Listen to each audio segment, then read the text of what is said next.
communal narcissist. Baik di mata dunia, tapi jahat dalam rumah. Kalau sebelum tu, kalau korang belum follow, klik link follow untuk dapatkan banyak informasi yang menarik. Pernah tak korang kenal orang yang semua orang luar puji dia? Dia lah paling baik, paling penyayang, paling dermawan. Tapi hanya orang yang dalam rumah tahu siapa dia yang sebenarnya. Mereka ni dikenali sebagai communal narcissist. Nampak macam pahlawan masyarakat, tapi sebenarnya semua itu untuk dapatkan pujian dan kekaguman.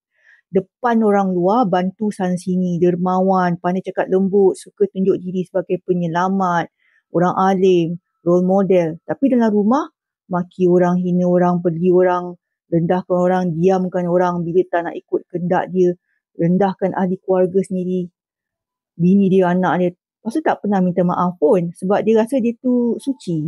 Bezanya dengan narsisis lain, communal narsis ini guna image yang baik di luar sebagai senjata. Tapi bila mangsa nak bersuara, orang tak percaya sebab dia tu baik sangatlah, kau je yang bermasalah. Dan inilah yang buat mangsa semakin sunyi, makin terperangkap. Sebab semua orang nampak si pelaku tu semacam malaikat. Sedangkan dalam rumah, dia umpama syaitan yang bertopeng kasih. Kalau kau kenal orang macam ni, percayalah pada naluri sendiri.